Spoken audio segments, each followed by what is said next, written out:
नमस्कार, सीएनबीसी आवाज पर आप सभी का स्वागत है। आप देख रहे हैं आपका स्टार्टअप शो आवाज एंटरप्रेन्योर और आज हम डिकोड करने वाले हैं मोदी 3.0 के पहले बजट को। जी हां, बजट आ चुका है और आप कह सकते हैं स्टार्टअप जगत इस बजट से बेहद खुश है।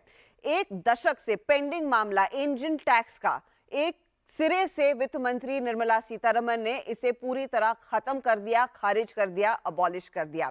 दूसरी ओर अनलिस्टेड शेयर्स और लिस्टेड में जो पैरिटी की मांग थी वो भी दिख रही है, क्योंकि अनलिस्टेड शेयरों पर long term capital gains tax जो 20% था उसे घटाकर 12.5% पर लाया है।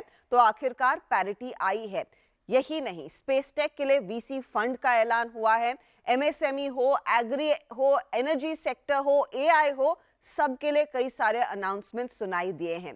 इस बजट को वैसे आईवीसीए के फॉर्मर चेयरमैन और टीवीएस कैपिटल फंड्स के एमडी गोपाल श्रीनिवासन ने स्टार्टअप्स के लिए एक ड्रीम बजट कहा है और यह भी कहा है कि इस बजट से भारतीय स्टार्टअप जगत और डोमेस्टिक वीसी और प्राइवेट इक्विटी कैपिटल कम्युनिटी के लिए दिवाली जैसा जश्न का माहौल बन चुका है।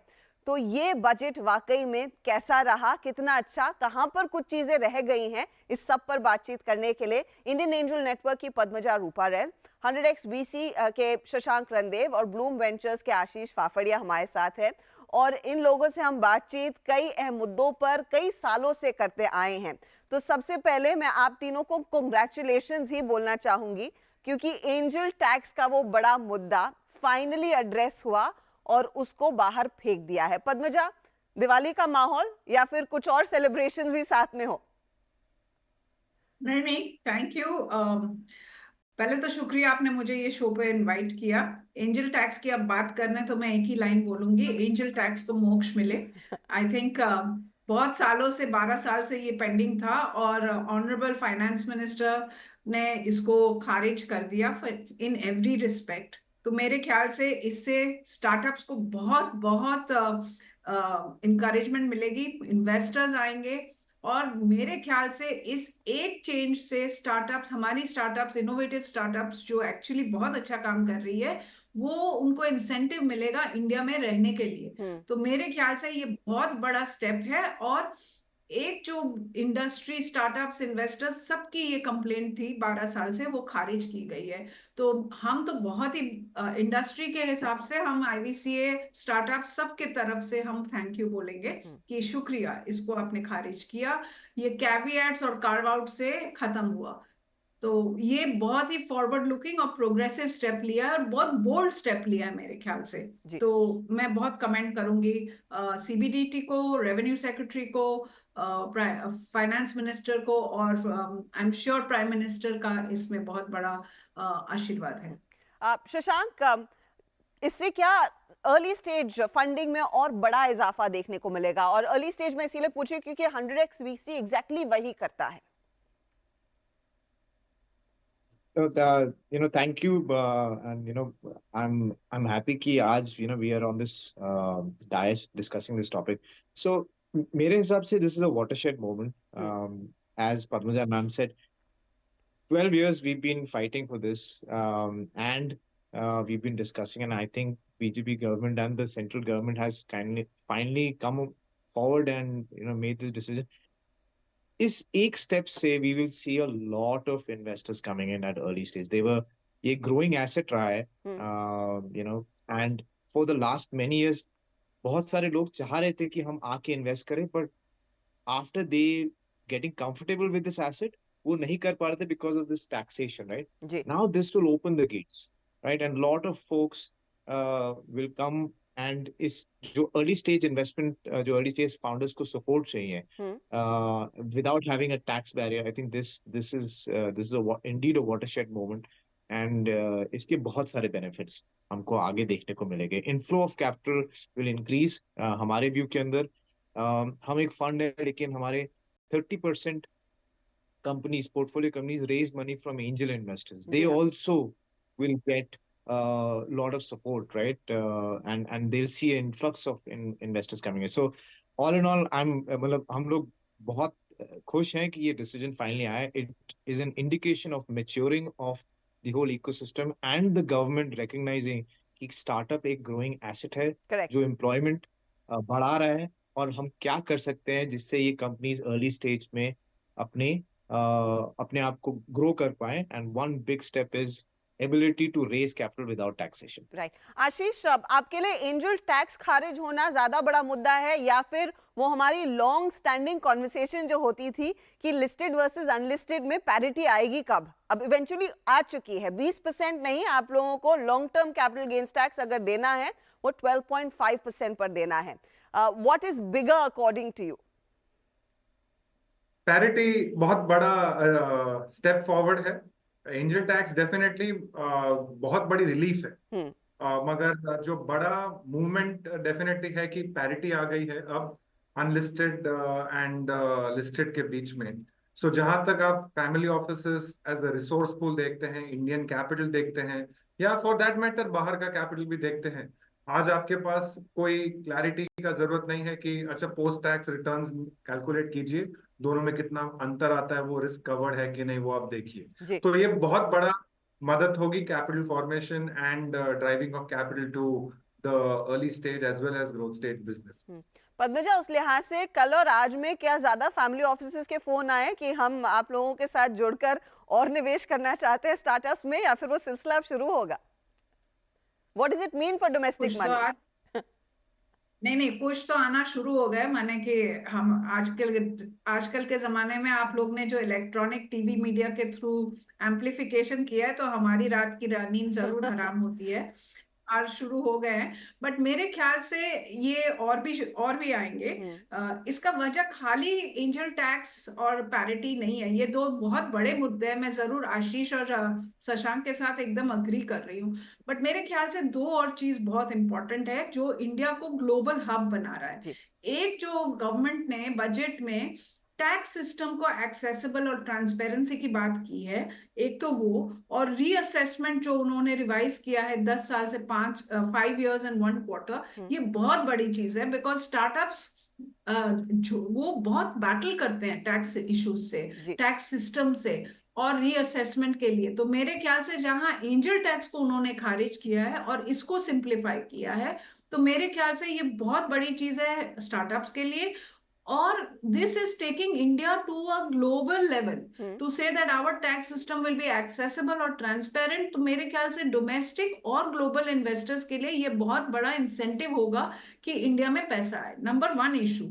और सेकंड इशू जो honourable prime minister is trying to do and he is talked about it, कि वो इंडिया को एक ग्लोबल हब बना रहे हैं। तो ये जो उन्होंने कई थीमेटिक सेक्टर फंड्स किए हैं, जैसे स्पेस में शुरू हुआ, इकोनॉमी में शुरू हुआ, एग्री में हुआ, सस्टेनेबिलिटी में, तो आई थिंक इंडिया का जो पूरा फोकस है, जो डिफरेंट टारगेट्स है 2030 के, उसके तरफ हम चल रहे हैं। तो मेरे ख्याल से this budget walks the talk of what Honorable Prime Minister has been saying and what this government has been saying. So to me, this is a much bigger thing than for the startup and industry, and it is true. I think this ये जो हमारे budget में industry I, VC, angel, private equity industry के लिए जो इतनी list आई है, ये श्योरली कहता है कि today India is becoming the startup hub, the investing hub of the globe.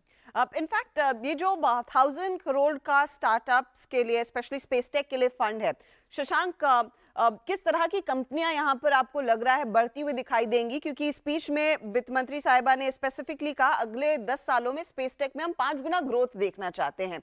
Early stage में काफी काम हुआ है, कई कंपनियों ने कई सारी सैटेलाइट्स लॉन्च की है, अलग अलग चीजें कर भी रहे हैं। How do you see that this overall sector growing in the next 10 years?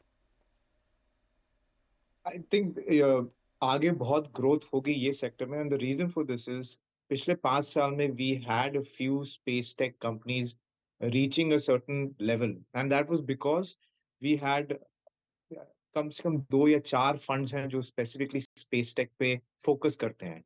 But with this fund coming in, lot of investors will start investing in the sector more openly, even the sector agnostic funds, because this is capital intensive business. This one act by the government at seed stage really helps in जैसे from हमारे perspective से हम incubation centers का बहुत काम करते हैं, right? And sometimes हम space tech company में देख नहीं पाते हैं क्योंकि उसमें वो कैपिटल इंटेंसिव होते हैं, उसमें R&D टाइम ज्यादा लगता है, कमर्शलाइजेशन में समय ज्यादा लगता है. With this one sizable fund coming in, lot of companies will be able to move from that R&D to a little commercialization, जिससे हमारे जैसे फंड जो सेक्टर एग्नोस्टिक है and space focus funds along with this government allocation, I think that will really accelerate this space, which we believe that is going to be the future for the next 10-15 years, the way India is progressing. So I think this is a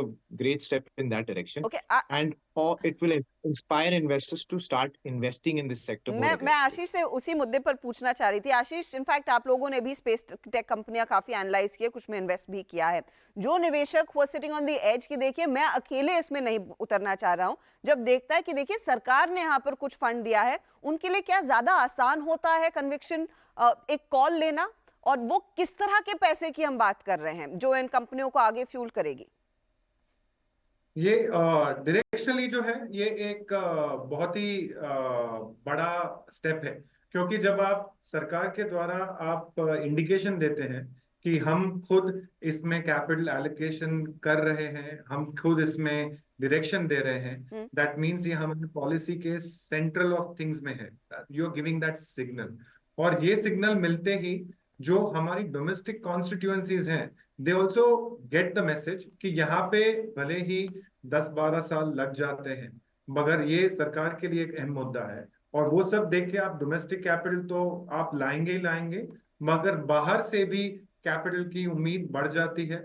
and यहाँ पे सिर्फ capital का ही मुद्दा नहीं है. एक बार आप funds allocate करते हैं और ये प्रोग्राम चलाते हैं, तो यहाँ पे और जो जुड़ के मुद्दे आते हैं, जैसे कि किस तरीके के प्रोग्राम्स आप डायरेक्शनली चाहते हैं, engagement between the government agencies जो यहाँ पे साइंस इनोवेशन टेक्नोलॉजी में है, वो सब का कॉम्बिनेशन जो बढ़ता है, private sector participation, corporates coming to the mainstay, वो सब हमारे पास मिसिंग था. तो जो सेक्टर स्पेसिफिक फंड्स है, पर्टिकुलरली स्पेस, उसका जो इजाफा होगा, उसका जो अनुमान लगाना थोड़ा मुश्किल ही है, क्योंकि वो कैपिटल के बियॉन्ड है, but they are the true multiplying factors. इस चर्चा में वक्त हो रहा है एक छोटे से ब्रेक का, लेकिन हम फटाफट लौटेंगे. आप बने रहिए सीएनबीसी आवाज के साथ.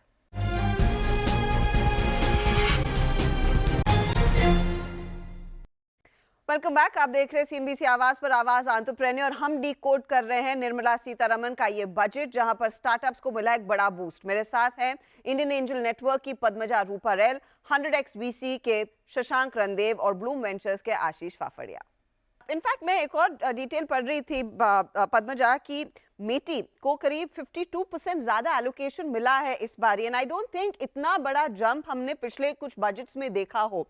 तो गवर्नमेंट सीरियसली अब इनोवेशन लेड टेक्नोलॉजी पर ज्यादा फोकस करना चाह रही है. इस बजट में उन्होंने मेंशन किया सेमीकंडक्टर, डिस्प्ले मैन्युफैक्चरिंग एक्सेट्रा में ज्यादा फ्लो आएगा, AI में ज्यादा फ्लो आएगा. क्या ये थीम्स बनेंगी आगे चलकर इकोसिस्टम में जो आगे और पनप सकती है, ग्रो हो सकती है? तो हर्षदा, एक्चुअली ये एक अगेन बहुत बड़ा सिग्नल है विथ मनी बिहाइंड इट. पैसा उसके पीछे है कि infra IT is becoming central to anything in this country. हम डिजिटल इंडिया तो है, बट अब हम technology of a different level ले जा रहे हैं. हमारा hardware, semiconductor, AI, gen AI, ये सब इम्पोर्टेंट हो रहा है. आप नोटिस करेंगे कि बजट में और दो चीज दी है. एक है skilling, upgrading of and upgradation of skills. ये आपका talent to match that technology upgradation, ये भी हो रहा है. स्पेस टेक अलग में ये जो 1000 करोड़ दिया प्लस माइटी को दिया है, इससे global investors will get start looking at India much more aggressively. बहुत बहुत नजदीकी से वो देखेंगे.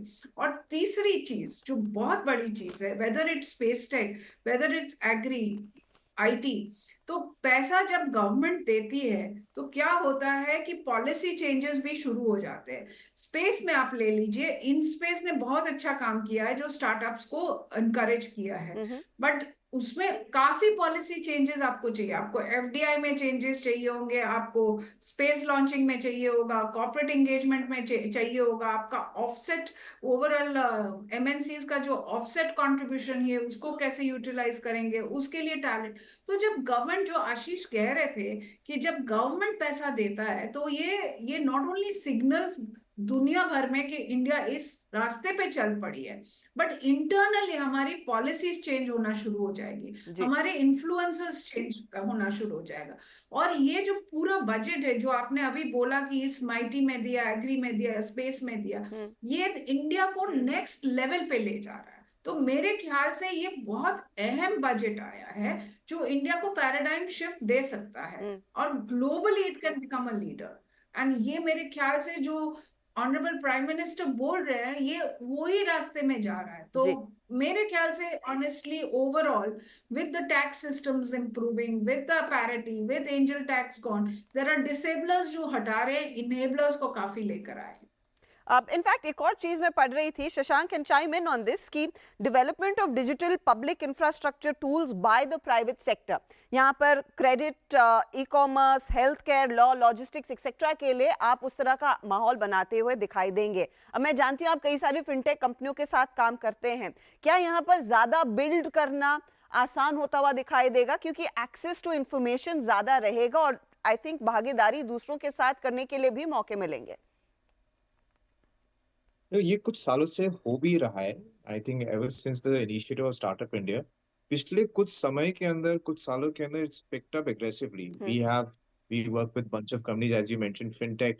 एक हमारी कंपनी है जो कोऑपरेटिव बैंक्स के साथ काम करती है एंड वहां से उन्होंने अपनी जर्नी स्टार्ट करी। So it's very difficult to work in cooperative banks and build out solutions, but it was enabled by government support and they were bringing in private players as early as very early stage companies and not like the Infosys of the world or HPs of the world. That mindset वो बहुत बड़ा बदलाव है. And as Ashish and Padmanabhan ma'am also said, right?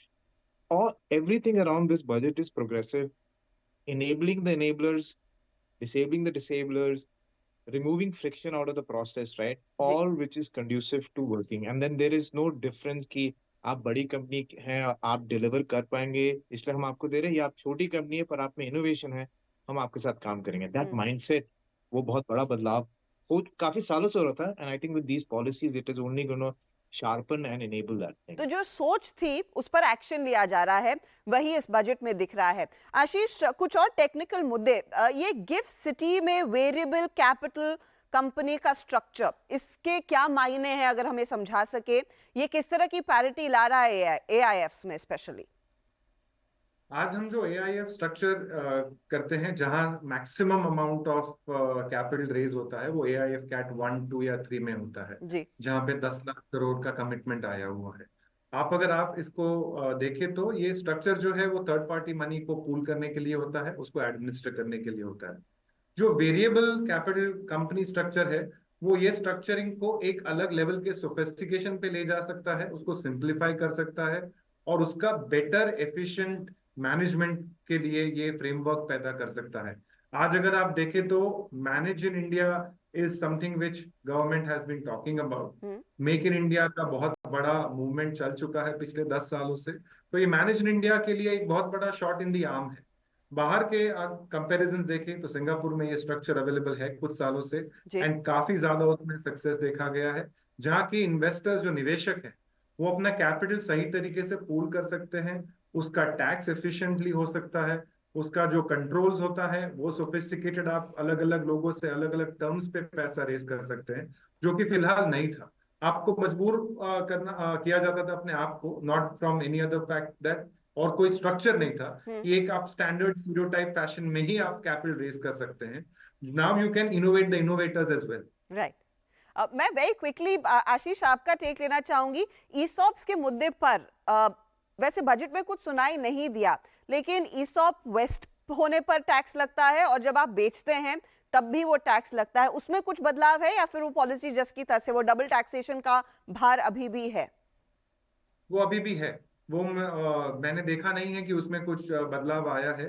And वो definitely मुझे जिस तरीके से डायरेक्शनली जा रहा है, मुझे लगता है कि अगले एक आध साल में वो डेफिनेटली उस पर गौर किया जाएगा, क्योंकि गवर्नमेंट बार बार ये बोलते हैं कि हम इसको कुछ कुछ मुद्दों को गौर से देखना चाहते हैं। तो ये जो स्टेप्स लिए गए हैं दैट गिव मी कॉन्फिडेंस कि अगले कुछ महीनों में they will not wait for the next budget, जो ऑपरेशनल इनएफिशिएंसीज है सिस्टम की उसको थोड़ा सा क्लोजली लेके जाके इसको हम सॉल्व कर पाएंगे।